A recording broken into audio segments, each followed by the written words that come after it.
Welcome back to another video. In today's video, we have Heatwave 2024 reactions and review. If you guys know, we're watching the pay-per-view. Very good show. Really enjoyed it. One of the best shows that NXT has ran this year. And before you, do you think this was better or worse than Money in the Bank? Definitely worse in my opinion. Money in the Bank. It's one of my favorite pay-per-views of this year. I liked it a lot. But yeah.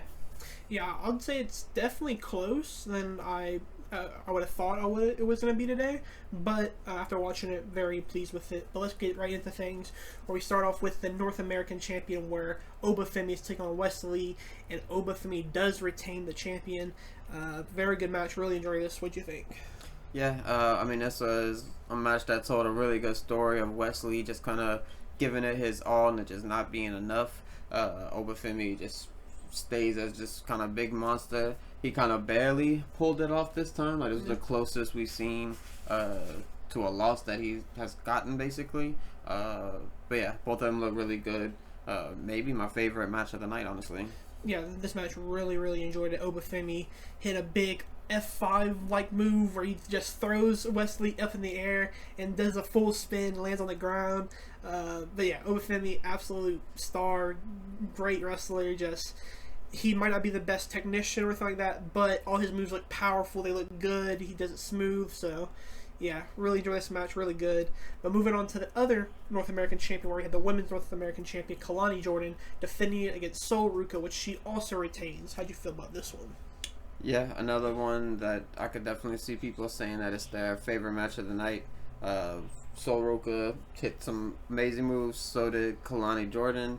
At the beginning, they start off fast, and Kalani was kind of showing off her athleticism and doing all like the split reversals and everything like that. Yeah, both of them look really good in this match, and once again, like I said, this could definitely be a lot of people's favorite match of the night. Yeah, definitely one of my favorites. Sol Ruka hit a big 450 springboard clothesline to Kalani, which is really crazy to see. But yeah, pretty much everything you mentioned, just an absolutely great match with two of the most probably underrated, I would still say, women in the WWE women's division. They're just both so great. Two that I can definitely see when they do get to main roster, they're future stars and future world champions for sure. But yeah, really enjoyed it, really good. Kalani does get the win, so yeah, she has her first defense on pay-per-view. But next up, we have the tag team champions on the line, where Nathan Frazier and Axiom were defending against Chase U, and Nathan Frazier and Axiom do come out on top. Yeah, pretty good match. Probably my least favorite match of the night.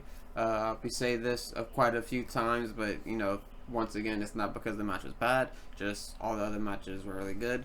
But yeah, probably my least favorite match of the night. But once again, I am just not really behind Nathan Frazier and Axiom. I do kind of like the story of them splitting right now, where Axiom just kind of tied Nathan Frazier, taking all these singles opportunities and wants them to focus on their tag team, but he's just kind of not doing that.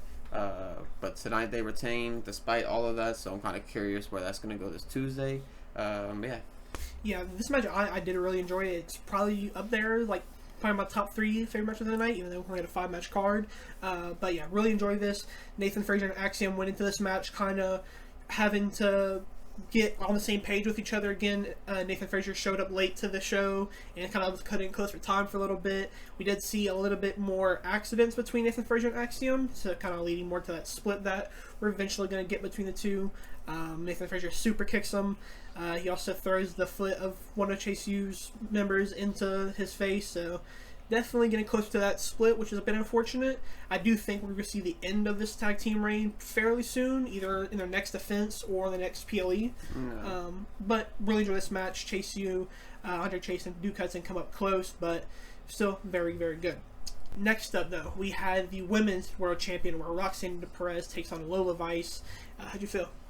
Yeah, it was really good. Roxanne Perez wins. Not my favorite Roxanne Perez match, mainly because of the ending. I'll let you kind of talk about that. But yeah, didn't really care for the ending. Just made her finisher look really weak, and I feel like now she almost has to change her finisher just because of this match. But they try to keep Lola Vice looking strong. That was kind of, obviously the whole point of it. She hurts her hand during the match going for a spinning back fist. It hits the ring post. Yeah, pretty good match, I guess, but just not my favorite Roxanne match. Yeah, this is definitely probably my least favorite match on the night. Had its good moments, but there's a lot of times where I was like, okay, this is a bit much, or I just wish it was done differently. But yeah, the finish, Roxanne hits one Pop Rocks first, and she goes for the pin, doesn't hit that one. She goes to the outside, hits a Pop Rocks through the table, it doesn't break. She gets her back in the ring, pins her there, doesn't get the win there. Hits another Pop Rocks, hits another Pop Rock that did kind of get messed up a little bit. She kind of falls over the side instead of going behind. And then she hits another one to finish her off. So hitting 5 Pop Rocks before getting the win here. I kind of get it if you want to make Lil Vice look like this big, strong woman, which obviously she is. She's a former UFC fighter, but definitely a little bit interesting way to end the match. But it was a solid match overall. Yeah, and then we have our main event, and this was kind of the big shocker of the night here, and it's Trick Williams defending his world title versus Javon Evans, Shawn Spears, and Ethan Page.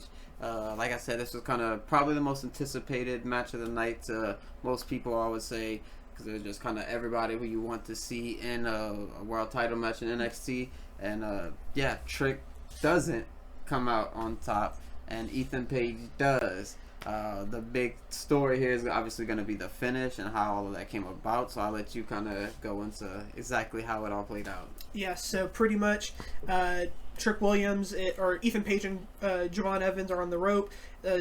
Trick Williams comes in, hits his big knee onto Javon, then hits one to Ethan Page, and then hits Shawn Spears off the ropes. Ethan Page falls onto Javon, but Shawn Spears pulls out Trick so he can't break up the pin. And with both men knocked down, with Ethan Page on top of Javon, Ethan Page does come out as the new champion, and very shocking. Didn't expect this. This reminds me of the Fatal 4 with Shawn Michaels, Randy Orton, Cena, and Edge, where they had a very similar finish to that. But yeah, I really enjoyed this match. Javon Evans is my MVP of the entire night. Absolute star.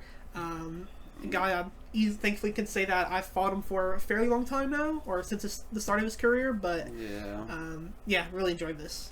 Yeah, like you said, just kind of crazy how it all kind of came about. Didn't really care for, not the finish as far as, how it came about, but I just didn't really like the part of Shawn Spears holding back Trick Williams. Yeah. Kind of made him look kind of stupid in a way, because, I don't understand how, you don't see him when it's literally right in front of you, or whatever the case may be.